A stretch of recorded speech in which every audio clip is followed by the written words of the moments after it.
Olá pessoal, estamos de volta com o The Borba Cast, hoje recebendo o Carlos Gerbasi, professor, agora já afastado das atividades, né, de professor, mas continua ensinando por aí, né, Gerbasi? De vez em quando. Também integrante dos Replicantes ainda, né, fez o show dos 40 anos, vamos falar sobre isso, cineasta e escritor, também está com um livro novo, enfim, são os assuntos que vão fazer parte aqui da nossa pauta e mais alguma coisa que pintar por aqui. Com a força da Ortobon ali, ó, show de ofertas Black Friday da Ortobon no Canoas Shopping, na BR-116 também em Canoas, que dá esse apoio aqui para o The Borba Cast, e o estúdio é da EP Mídias. E então vamos lá, começando esse bate-papo aqui com o Gerbasi. Eu fiz uma entrevista com o Gerbasi para o podcast quando era só áudio, né?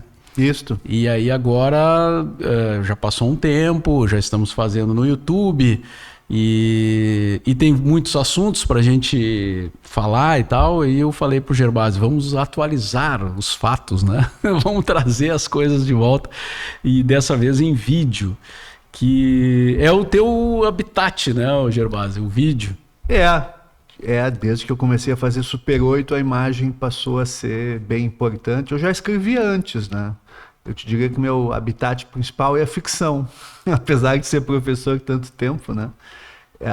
Para mim, o que une esses trabalhos todos que tu citaste, né? Ou seja, fazer filmes, escrever e fazer as letras dos Replicantes, para mim isso é tudo trabalho ficcional, trabalho de imaginação para contar histórias. Sim. Eu me sinto assim, esse é o meu terreno. Acabei sendo professor, que é bem diferente disso, mas eu dava aula de quê? Eu dava aula de roteiro e de direção, ou seja, eu dava aula para pessoas que também queriam contar histórias. Né? Quase sempre ficcionais. Eu adoro documentários, eu gosto muito de documentários, estudei documentários, dei aulas de documentários, mas o bom documentário é aquele que parece uma ficção. Está tão bem contada a história que parece que foi tudo planejado, né, por um bom ficcionista. Sim. Sim, o roteiro é também uma expressão de criatividade de escrita, né? Com certeza, com certeza. É uma escrita um pouco diferente porque o que está escrito não vale. O que vale é o que é filmado e o que é gravado. Né? Um bom roteiro, ele não tem mérito literário intrínseco. Ele aponta para outra obra. Né? O que interessa mesmo é o filme. Mas então, resumindo o que tu disseste, sim, a imagem acaba sendo fundamental, inclusive para os Replicantes, né? E para a série Um Ano em Vortex. Sim. Já vamos falar sobre isso também. E também outra atividade tua é escrever para jornal, né? Porque tu tem uma coluna no GZH. Tinha? Não tem mais? Não tem mais. Bom, então... mas teve. Mas durante 10 anos. Eu tive durante 10 anos uma coluna na Zero Hora, na parte de cultura ali, naquele segundo caderno, que nem existe mais agora, né? É outra coisa, outra forma de apresentar. E foi muito legal, eu tive ampla liberdade para escolher os meus temas, né? Cultura, né? É algo tremendamente amplo, né? Então podia falar de muitas coisas, falava bastante de filmes, de música, etc. Mas eu estava livre para palpitar em qualquer área. Então foi bem legal. Até saiu um livro, né? Um livro dessas crônicas ou dessas colunas chamado Anarquia é utopia, faça uma todo dia. Que é uma parte de uma letra dos Replicantes, de uma música chamada Tom Jerry. Então, ali eu falei qual é a minha ideia sobre anarquia enquanto sistema político. Certo. Vamos falar dos 40 anos dos Replicantes, que aconteceu há pouco tempo, né? Tem 2 meses, 3 meses ou mais? Mas foi agosto, né? Agosto, pouco mais. Agosto de 2024, o show no Bar Opinião. E 2 shows em São Paulo, no Sesc. Exatamente. Na Avenida Paulista ali. Foram muito legais, muito bons. E vocês reuniram as pessoas que, né, tu já saiu da banda, né, e tava lá. O Vander, a Luciana. Então o Quindim, que sempre foi um replicante honorário, né, ele entrou mais ali na segunda fase dos Replicantes, digamos assim, mas estava todo mundo no palco, todo mundo ali no final tinha 9 pessoas no palco. Sim. Não, eu achei muito legal a maneira como vocês pensaram o show, né? E a resposta do público foi muito bacana, né, cara? Foi. Imagino que para vocês deve ter sido algo incrível, assim. Foi muito emocionante. Em São Paulo, sabe que São Paulo foi sempre o nosso segundo chão. Claro que nós somos de Porto Alegre, todo o Rio Grande do Sul aqui, mas São Paulo a gente sempre fez muito show lá. Vendeu mais discos em São Paulo do que no Rio Grande do Sul. E nós fomos acolhidos em São Paulo pelas bandas punks de lá, especialmente o Cólera, né? Que tinha o guitarrista e o líder da banda, o Redson, que foi um cara que nos abriu as portas, assim, nos mostrou muita coisa interessante lá, marcou shows para nós. Então nós tínhamos já uma relação com lá, e também com Inocentes, com o Ratos de Porão, que já fechou com os Repli, etc. Mas ao mesmo tempo, depois de muito tempo, nós estávamos voltando lá, né? E aí foi o Sesc de São Paulo que nos chamou. E eles colocaram os ingressos à venda e esgotaram-se em 10 minutos. Os 2 shows. Que claro, beleza. Era 200 lugares em cada noite, né? Mesmo assim, ficou provado que ainda existe, né, um público paulista para os Replicantes. Muita gente reclamou. Fui comprar e não deu, e não deu, não deu. E aí, o que a gente vai fazer? De repente, no show dos 50 anos, voltamos lá. E não dava para fazer mais show, assim? Não dava. Era sábado e domingo. Foi sexta e sábado, que eram os dias que tem show lá. E não tinha como fazer mais. Ou pegar um lugar maior, fazer... Não sei, mas é o Sesc, né, que estava fazendo, não era nós, não era a produção nossa. Sim. Era o Sesc que nos chamou, cachê fixo lá e pronto, a gente vai lá e faz o show. Certo. E voltamos no dia seguinte, tudo muito rapidinho.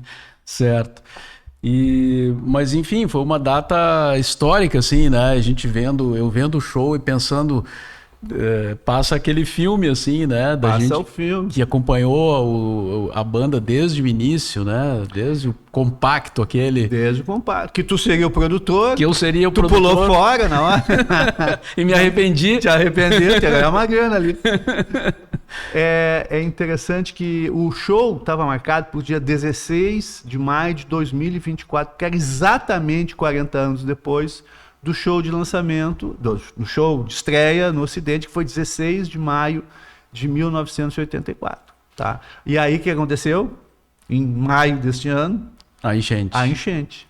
Tinha meio metro de água no Opinião, parou tudo, e aí a gente não sabia quando que ia ser, demorou para remarcar. Quando remarcaram para agosto, que imaginava se estaria tudo bem, realmente ficou tudo bem, né? E numa quinta-feira também, né, que era o dia da semana, digamos assim, e o show foi muito legal. Aí no lugar grande, Opinião, lugar grande, etc., né, com direito a roda punk, alguns que tu motos, corajosamente etc. fosse participar, né? Eu fui participar. Sabe que eu estava pensando em dar um pulinho do palco também, porque nos 40 anos, tá? Eu subi ali. É que é o moche da terceira idade, né? Tu não sai correndo e tu te atira, né? Tu vai ali, tu desce, eu descido ali, tô falando do show de 40 anos, né? De 30 anos, desculpe. Tu desce ali, vai no nível do público, sobe na cerquinha, diz assim, lá vou eu. Me segura. E aí eu fui, tá? Aí os caras me levaram, deram toda a volta e me trouxeram de volta, né? E eu até estava pensando em fazer isso, mas eu estava muito cansado, cara. Pô, depois de 10 anos eu acho que faz alguma diferença. Então eu dei a volta, eu saí do palco, né? Dei a volta pelo camarim e me joguei na roda punk ali. E sempre é muito bom, né, cara? Porque é uma energia, assim, inacreditável. Assim, né?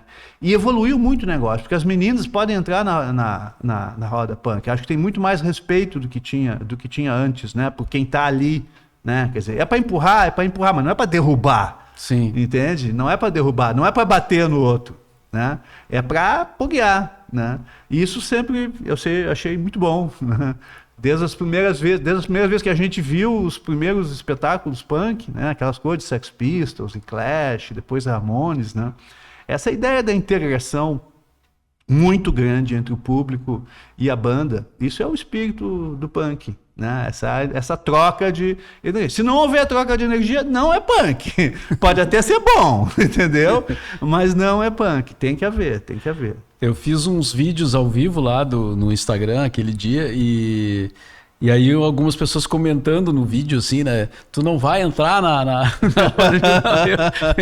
eu prefiro só filmar. Não, e aqui, ó, na nossa idade, tu é um pouco mais moço do que eu, mas tu tem que estar preparado fisicamente, né? Porque quando tu entra lá, começa a te jogar de um lado pro outro, se tu não te ficar de pé, periga tu cair, né? E eu tava bem cansado ali, mas um cara meio que me agarrou ali, sabe? Lá na... Te ajudou. Me ajudou. Então eu entrei de pé e saí de pé. E antes do show passou um vídeo lá, né? São vários vídeos editados e tal, né? Que foi muito legal, assim. E teve um que eu fiquei muito feliz de ver, assim, né? Aquela nossa conversa que foi gravada por acaso, né? Nos encontramos no Museu do Trabalho, onde estava a exposição dos 40 anos dos Replicantes. E a gente chegamos lá, eu e o Reinaldo Portanova, e eu não sabia nem que tu estavas lá naquele momento.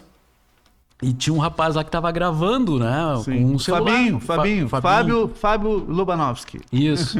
E ele gravou um papo nosso ali e sem nenhum tipo de pauta. Sem nada. E ficou muito legal, assim, né? Pela espontaneidade, a gente falando ali da banda e tal. E aí vocês colocaram lá no vídeo, né? Então ficou bacana aquilo, assim, né? Aquelas coisas que tu não combina e exatamente por isso ela fica mais legal ainda, né? Exatamente. A exposição foi muito legal. Uma exposição que tinha orçamento zero, né? Tinha apoio do Museu do Trabalho, né?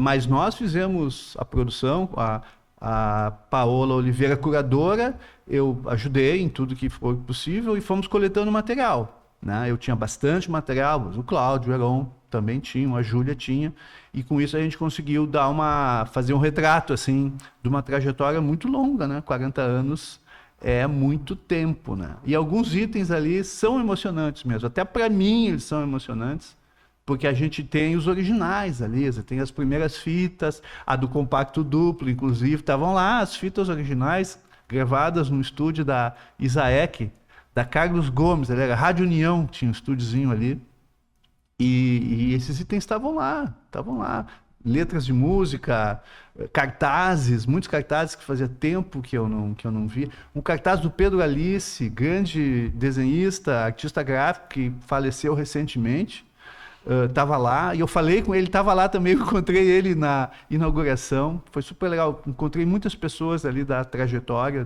da banda, mesmo eu tendo saído em 2002, ou seja, faz muito tempo, né? Os Replicantes, obviamente, ainda são muito importantes para mim. Então, esse resgate histórico, acho que foi bacana. E vocês esperavam chegar aos 40 anos? Tu achava que a banda chegaria? Nem aos 4. Então passou com folga do tempo. Nossa, sim, porque os Replicantes são aqueles, né? São aqueles humanoides ali, ou androides, né? Que têm prazo de validade, né? Tem prazo de validade. Eu acho que no livro é 4, no filme é 8, uma coisa assim.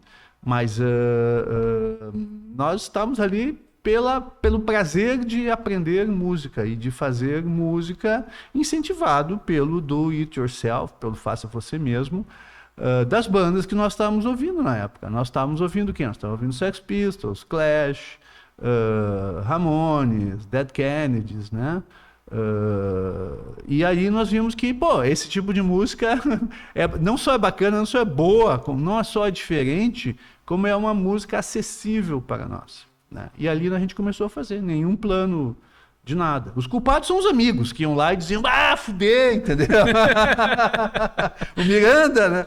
A gente tem um vídeo do Miranda, aliás, esse trecho está na série Um Ano em Vortex, que ele vai lá no estúdio da nossa casa, antes da Vortex, mas ele vai na garagem da minha casa, lá, minha, do Heron e da Luciano, e assiste um ensaio nosso, um calor do inferno, um verão sem ar-condicionado, e ele aguenta o ensaio todo assim, velhinho, melhor banda de Porto Alegre, você tem que fazer show, você tem que gravar música, Ele nos ajudou a gravar coisas também, né? E eu estava lembrando, tem esse show do Ocidente, que é show dos Replicantes, só dos Replicantes, 16 de maio, mas logo depois, acho que junho, tem 3 shows na Casa B52, na Independência. Sim. E esses 3 shows são Urubu Rei, Atahualpa e os Punks e Replicantes. E Urubu Rei e Atahualpa e os Punks, abre parênteses, é o Miranda.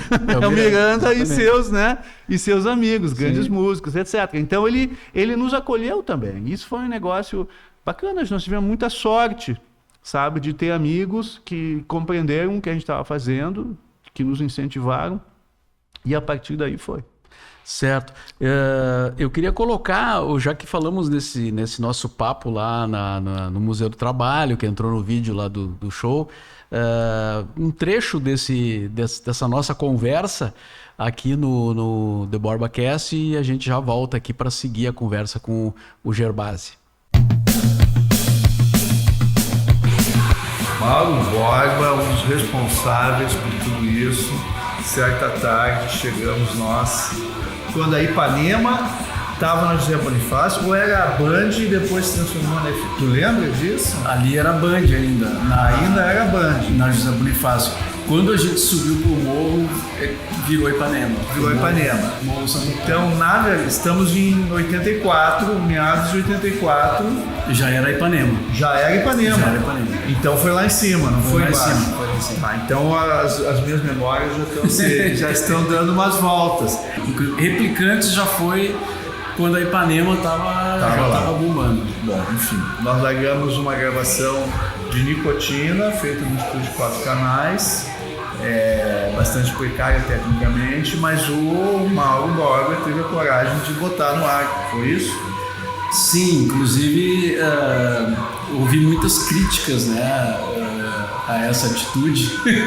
Uma atitude temerária. Uma atitude temerária, porque era uma coisa, mas ao mesmo tempo tinha uma novidade, um frescor, uma atitude, né? Mas tinha, claro, gerou a discussão entre o rock estabelecido, bem tocado, né? Com aquela coisa mais, como é que eu vou dizer, crua dos Replicantes. E aí a polêmica funcionou. A polêmica funcionou maravilhosamente bem, né? O telefone não parava de tocar, as pessoas ligando, dizendo que a fuder isso aí que vocês estão fazendo, e outros, tira esse negócio, cara. Então a gente começou a ver que, pô, aquilo funcionava, né? Pro rádio. E claro, a gente também se identificou com o som, com a letra, com alguma coisa ali que era diferente. Que era diferente. 10 bandas, aqui uma garagem, nós estamos de costas aqui. Claro, não ia se vender pro sistema tão fácil. Aí, cara, nós começamos a pensar em fazer um disco, fazer um compacto. E aí o que a gente pensou? Vamos falar com o Mauro Borba, porque o Mauro Borba é aqui, né? Nos lançou, etc. Quem sabe ele produz o nosso compacto. Aí a gente encontrou num bar. No bar do Beto. No bar do Beto. No antigo, que era na esquina ali antes. Agora ele tá no outro lado da rua. Mas na Venâncio, quase Praça Garibaldi ali. Foi isso? Na Venâncio, eu esqueço o nome. Era por ali. Era o primeiro bar do Beto, que era o clássico, né? E aí tu me convidou pra ser o produtor do disco e eu disse, mas eu nunca produzi um disco na vida. Ele não queria se comprometer mais ainda, né? Ele já tinha lançado o negócio, agora... E aí tu respondeu, mas a gente também não sabe tocar. Tu não sabe produzir, não sabe. Mas se eu soubesse que o Replicantes ia se tornar um ícone do punk rock brasileiro, eu tinha topado. Tu achou que não valia a pena o risco. Não enxerguei assim a questão da possibilidade financeira, sabe? Ou talvez faltou porque visão. hoje todos estamos milionários, e eu não. Exatamente. Eu acho que os Replicantes aqui tem, em alguns momentos da exposição, mostra como a gente acabou dialogando com uma série de outras pessoas, com outras bandas que fizeram parte desse movimento importante aí. Então eram as rádios, era o rock and roll, era o cinema, era o vídeo, era a literatura, era o teatro, tudo isso estava junto naquele tempo. Sim, vocês faziam cinema, né? Não toda a banda, mas tu fazia cinema. Aí tinha um filme Blade Runner passando no cinema, né? Sim. E a gente assistia, e o nome Replicantes, assim, agora vendo aqui a exposição, e, cara, como o nome Replicantes ele fez sentido, assim, para uma banda, né, surgida naquele momento. Marginal, né? Os replicantes eram marginais, né? Claro, os replicantes eram marginais à espécie humana. Eles não pertenciam à espécie humana. Mais marginal que isso é impossível. A política está bem presente aqui. Tem uma parte ali que a gente fala da censura, as músicas, né? Tem um cartaz ali do Hiperinfla Show. O Hiperinfla Show, porque era o tempo da hiperinflação. A gente não sabia quanto é que custavam as coisas, né? Tem uma história boa no Vox, de 87 a 88, que o preço da cerveja era calculado diariamente. O Heron ia lá de manhã cedo, via quanto é que tinha que cobrar e aí estabelecia, é tanto. Foi na época. A cerveja é tanto. Hoje, amanhã não sei. Foi na época do Sarney, né? Sarney. Tinha os fiscais do Sarney, né? Fiscais do Sarney, para ver se estava aumentando o preço. A gente chegava no supermercado e os caras estavam sempre remarcando, né? Sempre. E às vezes a gente tinha que ir rápido, o cara já ia remarcar, a gente pegava o produto antes do cara botar o preço novo. Nós queremos liberdades democráticas. Isso é interessante, eu estava pensando, tem uma cena do Deu Pra Ti, lá no começo, que mostra uma passeata de estudantes na João Pessoa. E tem um cartaz que o cara segura pelas liberdades democráticas. Então não é qualquer liberdade. Tem que ser democrática. Tem que ser democrática. Hoje as pessoas falam de liberdade. A liberdade é disso, liberdade é aquilo, mas a liberdade que atenta contra a democracia não é uma verdadeira liberdade. A liberdade tem que ser democrática. Sim. Uma liberdade fascista não nos interessa, nunca nos interessou. E a liberdade de economia também, né? A liberdade de mercado ela não é uma liberdade democrática. Exatamente. Não necessariamente é uma liberdade democrática. É isso aí. Interessante.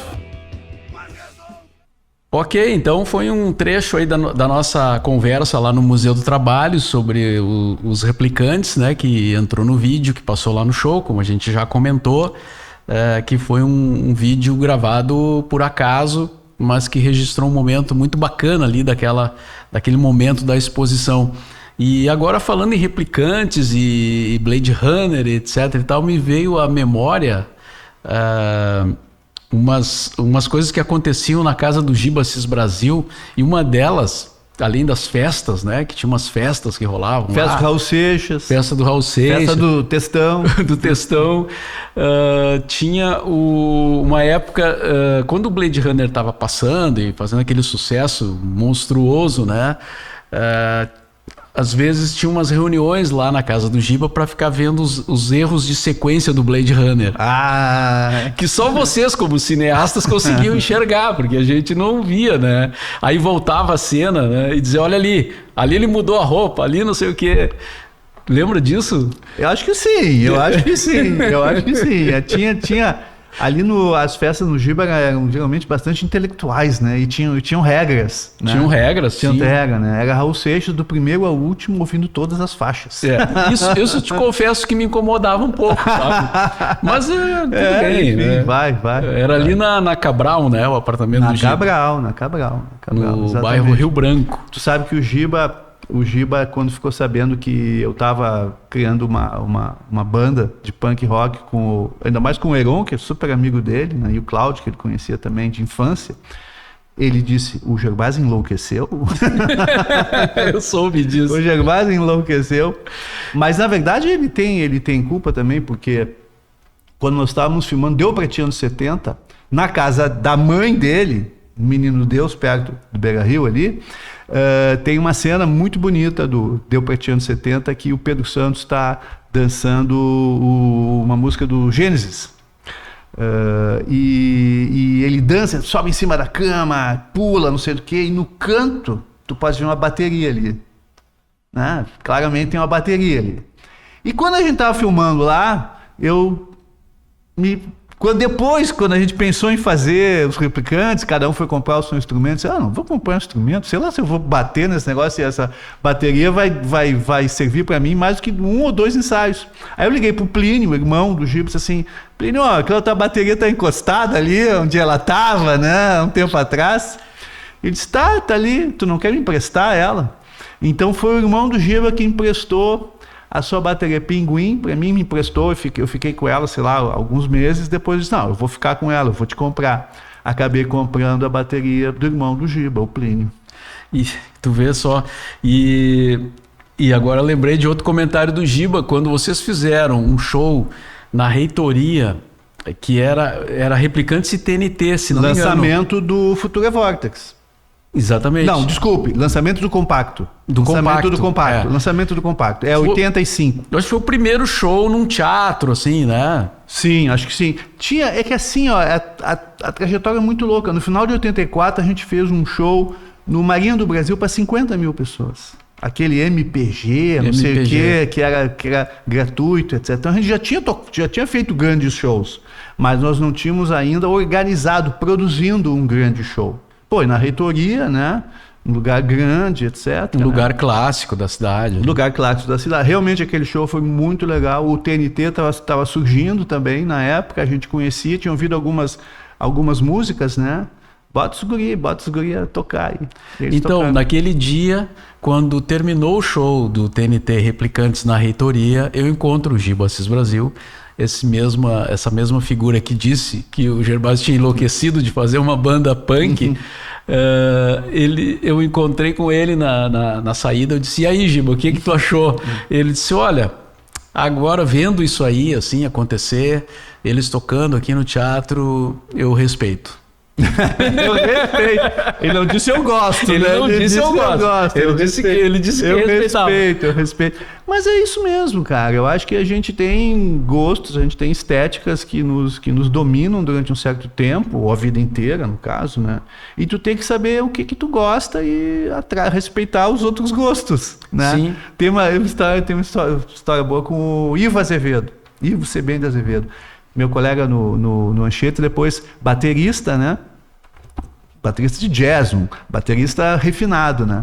E nós ensaiávamos lá no estúdio dele. Antes de ter a Vortex, ele tinha um estúdio ali onde ensaiava também Garotos da Rua, Bicho da Seda, Raiz de Pedra. Olha, coisa antiga, né? E aí, como a minha bateria era muito ruim, quando a gente ia fazer um show bacana, eu alugava a dele, que é uma Yamaha, pequenininha, mas linda, assim, muito bem cuidada.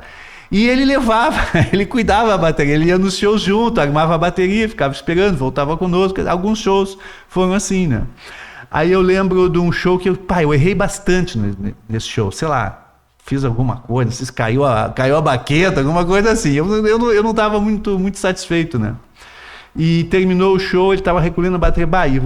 Hoje foi brabo, né? Eu não sou um baterista muito bom, né? Ele olhou para mim e disse assim, não, tu não é um baterista muito bom, mas tu é um grande artista.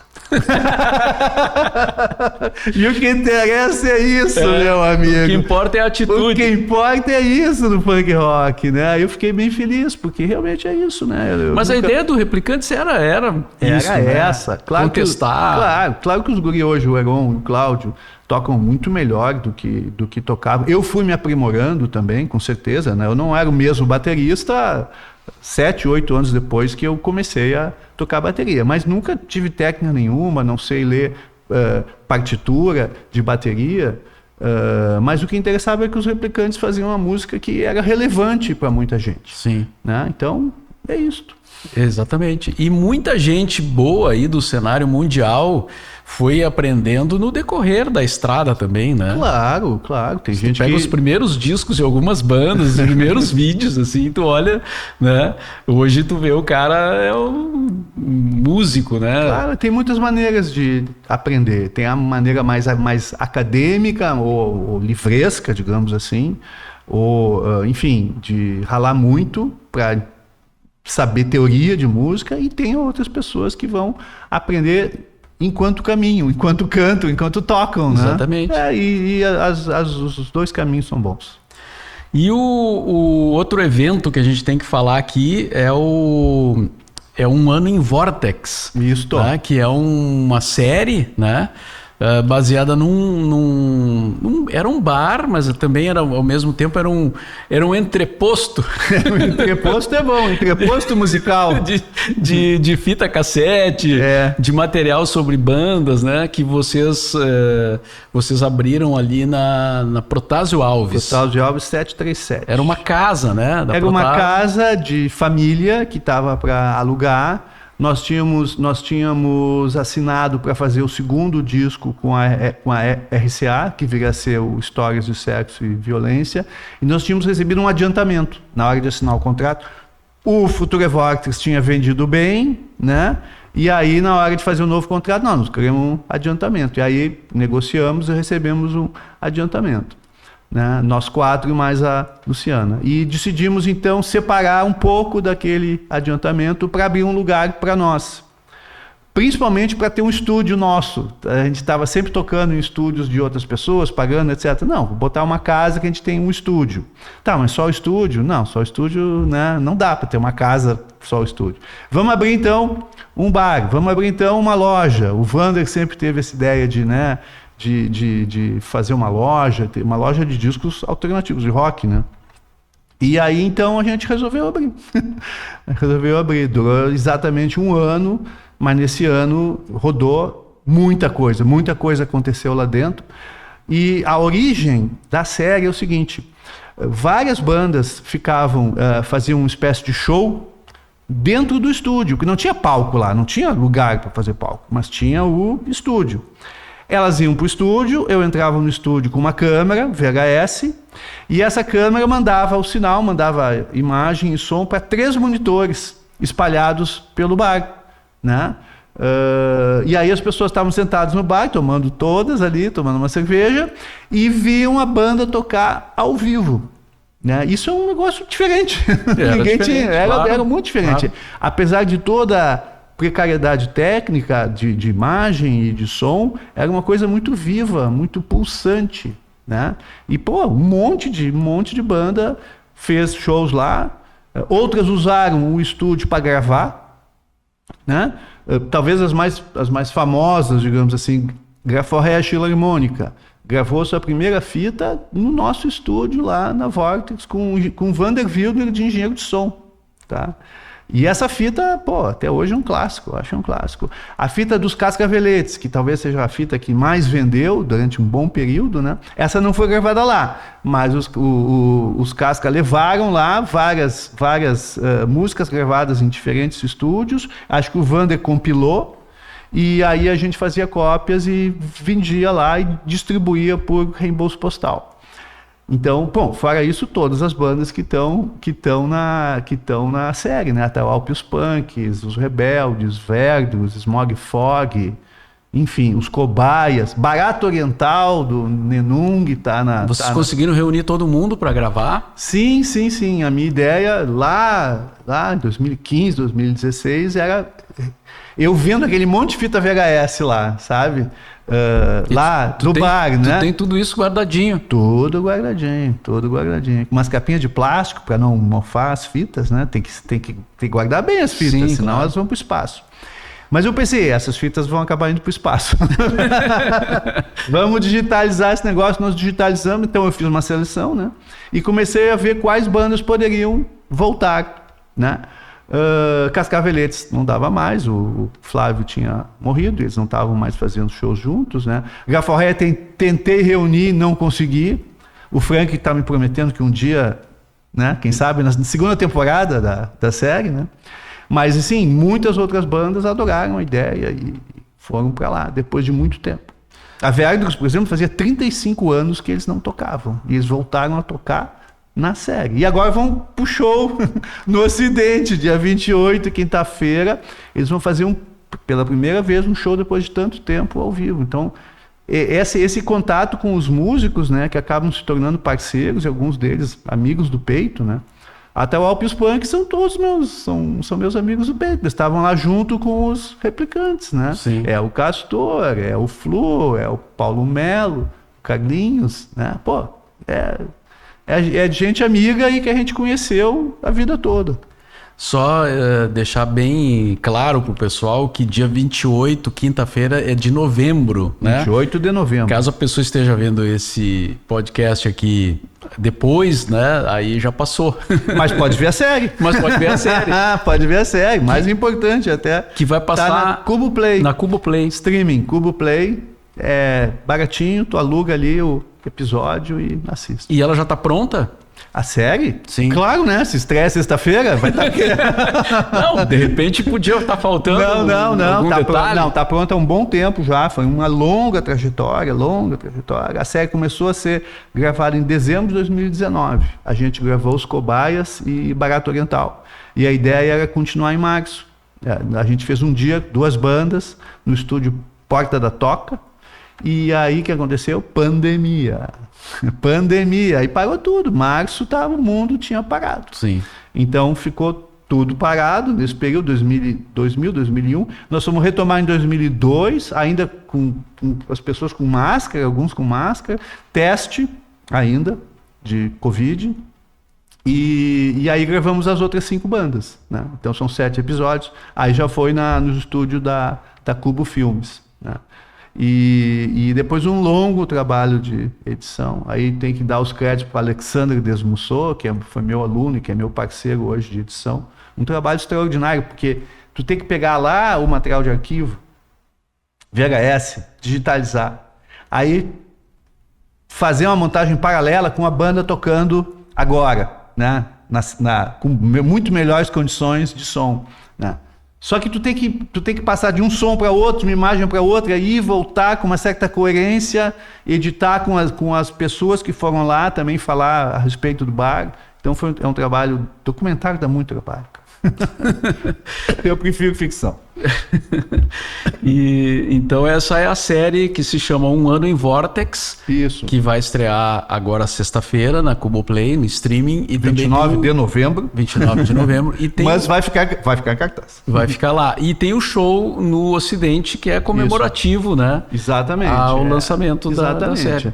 Tava demorando para lançar, não sabia como. Disse, vamos marcar uma data aqui, vamos ver se as bandas podem tocar. Todas as bandas disseram, ok.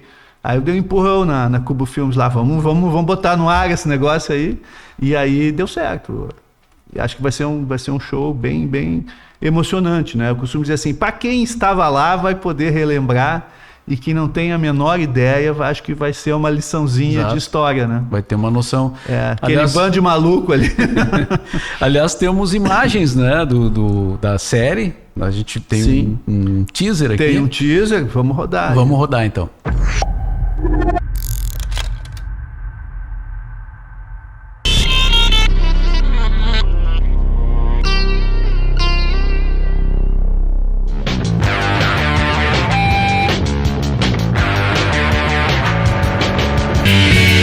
Esse é o respeito aos mais velhos, é só um jeito de dizer que apesar da juventude não tem... Tinha um estúdio, saiu uma TV do estúdio ali para aquela sala contígua e uma lá na frente. Que era outra sala, que era da lojinha.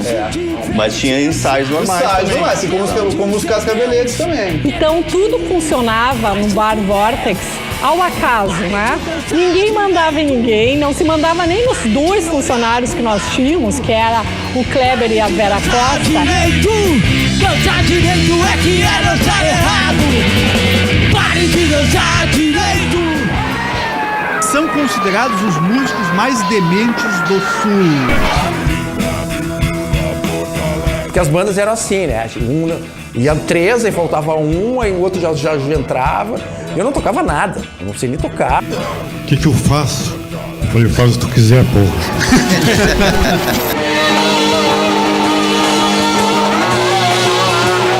Porque cada um dava uma ideia, então era um somatório de ideias.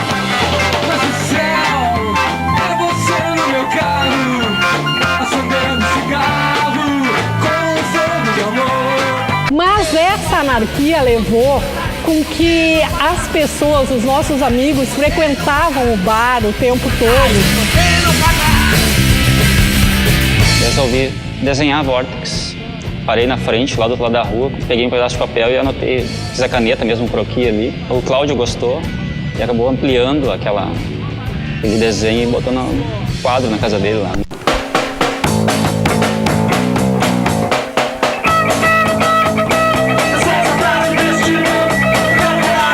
Eu me lembro que eu tava chegando uma vez a Vortex, da esquina na farmácia, pra ver o show do Atahualpa, e aquele barulhão chega mais.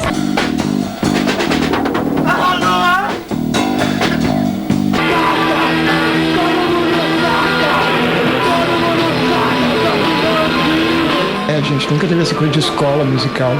Então era uma liberdade a gente achar que a gente era capaz, né, de fazer uma música equivalente àquilo que a gente adorava.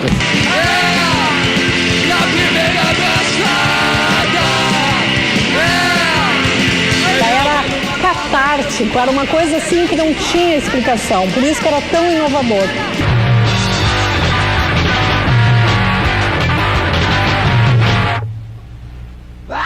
Ok, então uma pequena amostra aí da série, né? Um Ano em Vortex e o Gervásio, além de tudo isso que ele está falando aqui, também lançou um livro agora há pouco, né, Gervásio? Lancei um livro nessa coisa de eu sou um ficcionista, né? Quando tem uma história, eu tenho que dar um jeito de contar essa história, porque a gente trabalha muito em cima, né? Então, na verdade, as Willis, né? Era para ser um filme de longa-metragem, eu escrevi como um roteiro. Depois houve um longo trabalho para transformar numa série. Essa série de TV acabou não indo adiante. E depois que uma coisa fica um tempo parada assim no audiovisual, muito complicado tocar, não, essa história tem que ser contada. Então eu reescrevi como um romance. É uma espécie de um romance rock gótico em Porto Alegre, né? E acho que ficou bem bacana. Assim, é um livro muito diferente de tudo que eu já tinha escrito, é uma história de fantasia. Né? Geralmente eu sou o cara que trabalha mais com realismo, né? Mas no caso aí eu fui para fantasia. E já teve o lançamento, né? Teve o lançamento na feira. Foi legal porque eu tô um pouco cansado desses autógrafos tradicionais. Então eu falei para os meus amigos que fazem o show Replicante Apaixonado, assim, quem sabe a gente faz um show lançamento, né? Do livro. Então acabamos fazendo 2 shows, um na Bárbaro, Cervejas Especiais, e outra na livraria Bamboletras. Nunca tinha tocado numa livraria. E foi muito legal. Foi muito bom. E aí fica mais espontâneo, fica mais alegre, né? Sim. Fazendo música, quem quiser pegar autógrafo, pega autógrafo. E ainda vendi bastante livro. Que bom. E, Gervásio, um pouco de tese, assim, né? Que sempre rola. Algumas pessoas falam assim, por que hoje não tem essa movimentação que vocês fizeram, né? Nos anos 80 ali, que surgiu as bandas super importantes que estão até hoje aí, né? E algumas voltando, né? Agora tem essa tendência das bandas voltarem. Na tua visão, assim, por que não tem esse movimento hoje? Porque gente querendo fazer banda tem, né? Cara, é um assunto complexo. Eu gosto de dizer o seguinte, a gente não pode ter a soberba de dizer que não há nada de novo. Tem coisas novas aparecendo. Tá? Inclusive no rock and roll. Apesar de que, obviamente, o mercado de música brasileiro hoje, o rock and roll é muito, muito pequena a fatia do rock and roll, porque o mercado está dominado pelo sertanejo, pelo agro, né? Tempos muito difíceis, né? E nos anos 80 não, era o primeiro Rock in Rio, o Rock in Rio 1, Rock in Rio 2, quando os Replicantes estavam surgindo. Né? Então havia uma super movimentação em torno do rock and roll. Então era muito mais fácil para uma banda que estava começando, de repente, ir subindo degraus muito rapidamente, que foi o que aconteceu com os Replicantes, com o TNT, com os Engenheiros do Havaí, com o The Fall e tanta, com o Cascaveletes depois, né? E nenhum de nós, etc. Então, nenhum de nós. Então, assim, e assim como estava acontecendo aqui, estava acontecendo em São Paulo, estava acontecendo no Rio, estava acontecendo em Recife, mas a gente fica sabendo mais do que está acontecendo aqui. Então, tem esse lado aí mercadológico, tá? Digamos assim.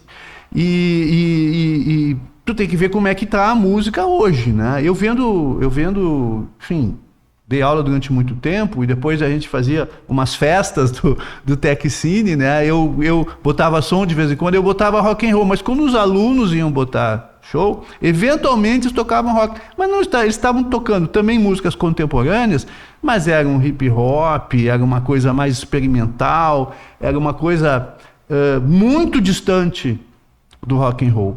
E boa. Pode ser boa, ou pode ser ruim também, assim, como rock and roll pode ser bom, pode ser ruim, né? Sim. Então a gente tem que abrir os olhos e saber o que está rolando na cabeça das pessoas. Mas tem uma coisa que eu sempre digo, que é o seguinte: o espírito colaborativo do começo dos anos 80 era extraordinário. E não era da música, era teatro, cinema, música, literatura, sei lá, arquitetura. A gente via um monte de gente a fim de criar coisas, assim, de fazer coisas e se apoiando mutuamente. Esse apoiando mutuamente que eu acho que praticamente não existe mais. Ou se existe num nível diferente do que era... eu detesto dizer na nossa época, vamos dizer, nos anos 80, né? Sim. Quer dizer, a vontade de fazer coisa. Mauro, seguinte, eu tive uma ideia para um filme, eu vou filmar amanhã, tu não quer me dar uma força fazendo som direto?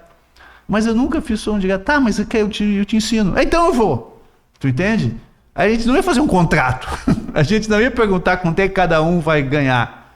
Entendeu? Porque eu sabia que quando tu me chamasse para fazer som direto, ou para fazer fotografia, ou para tocar bateria na tua banda, eu iria também.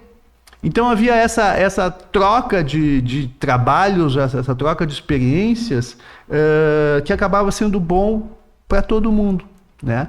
Eu acho que hoje o mundo audiovisual e o mundo da música, enfim, o mundo da arte, está muito mais estruturado em termos comerciais ou em termos profissionais, e não há muito tanto aquele espírito, vamos fazer de qualquer jeito.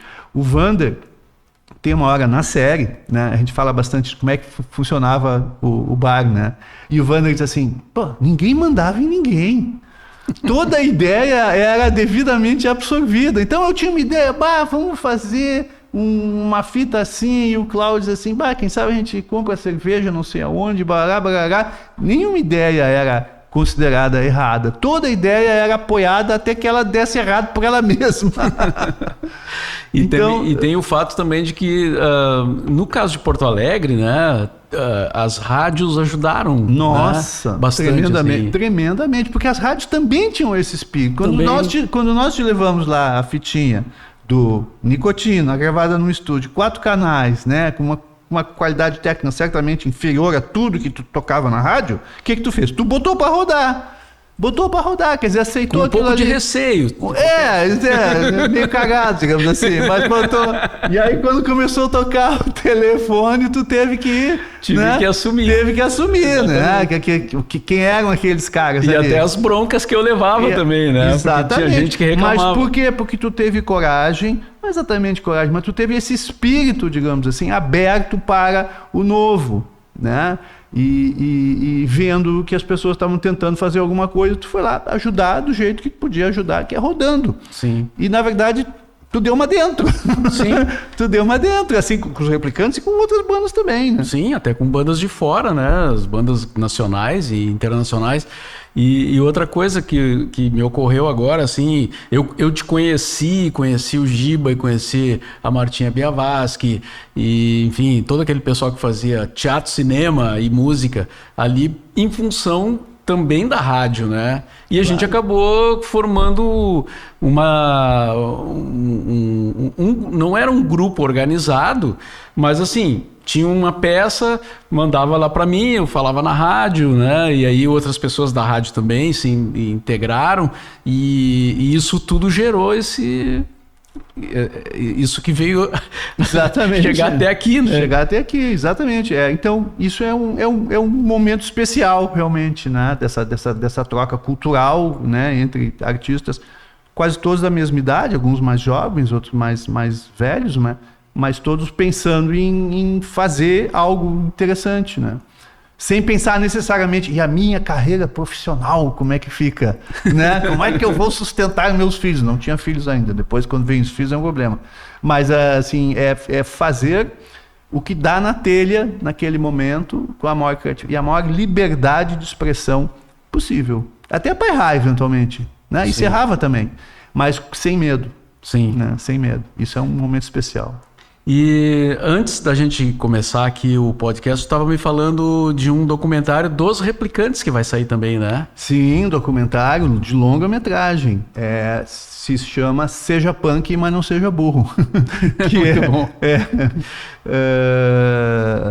Que é da Julia Bart, que está mais tocando esse filme, né? Eles têm um vasto material já de entrevistas. Eles gravaram os 2 shows de São Paulo. Eles gravaram esse show agora no Ocidente. Eles gravaram a exposição dos 40 anos lá que tu foste. E a gente vai, obviamente, né, disponibilizar para ele todo o acervo VHS, e, enfim, outras bitolas de vídeo dos Replicantes, né? Então o editor vai ter trabalho para fazer, esse negócio. E né? esse tu não tá... Não, esse não tô. Não é tu que tá fazendo. Não sou eu. Deixa a Júlia que tá... A Júlia tá há mais tempo dos Replicantes do que eu. Pois já né, tá há mais tempo 18 do que eu. Ela já fez, né? Exatamente. 18 exatamente. anos. Eu fiquei 18 anos também. Então ela já tá me ultrapassando. Tá bem. Gerbasi, mais alguma coisa que tu queira falar aí? Tem algum novo projeto? Filme, livro, documentário? Projeto a gente sempre tem. O que eu quero dizer para ti, Mauro, que foi um cara que foi super importante na trajetória dos Replicantes, é que a gente tem, de certo modo, saudade, né, dos profissionais como tu. Não que não existam bons profissionais hoje, claro que existem, né? Mas toda a Rádio Ipanema ali, tu, a Mary, a Kátia, o Jimmy Joe, o Júlio Reni, o KG, o Cláudio, né? Aquelas pessoas estavam com o poder da mídia na mão, certo? Quer dizer, o rádio era o grande veículo, né? Quer dizer, se vocês não tivessem naquele momento percebido que toda essa movimentação, não só a música, como tu falou, é o teatro que estava sendo feito, era o cinema que estava sendo feito. Se vocês, profissionais da mídia, não olham a cena e percebem que isso aqui é importante, vamos botar no ar, vamos dar uma chance, o negócio não acontece. Hoje que a gente tem a internet, que teoricamente é um instrumento mais democrático, e tu vai botar lá e vai chegar nas pessoas, tu percebe depois de um tempo que, mais uma vez, precisa que as pessoas que conhecem a arte e a cultura olhem e deem destaque, porque senão não adianta botar na internet. Sim. Tá? Então, acho que assim, quando tem o artista lá, seja de que linguagem for, e ter pessoas na mídia, né, na comunicação, que estão dispostas a dar espaço e abrir as portas, aí a coisa funciona. Senão é difícil. Muito bem. Falou Gerbasi e disse. O que muda é tocar numa grande estrutura dessas, com toda essa propaganda, toda essa história? Não muda muito, digamos assim, que a quantidade de público, assim, que de repente pode assustar um pouco, se a gente sente no começo do show que o público está de alguma maneira reagindo, né, que não é um público estático, etc., para nós não tem problema, pode ter 500, 20 ou 5 mil pessoas, que dá mais ou menos na mesma, contanto que a gente sinta que o nosso som está batendo nas pessoas, isso que nos interessa realmente. Então, se tem gente dançando, é o máximo, então a gente não tá nem aí, se as pessoas estão dançando, tá ótimo. Então, com a força aqui da Ortobon, né, agora com a Black Friday, aí, o show de ofertas, Canoas Shopping e BR 116 Canoas, a gente agradece o apoio, pessoal da EP Mídias aqui também. Estamos fechando mais um episódio aqui do The Borba Cast e mais um papo legal aqui com o Gerbasi. Quantas entrevistas eu já fiz contigo, Gerbasi? Algumas, né? algumas. No rádio, no podcast, televisão também, a gente fez, né? Alguma coisa. Ah, meu Deus. Que bom, né? É isso aí. Estamos aqui, seguir, né? Vamos seguir. Vamos seguir. Ainda estamos aqui. Estamos aqui. Valeu, Gerbasi. Obrigado. Falou. Até mais.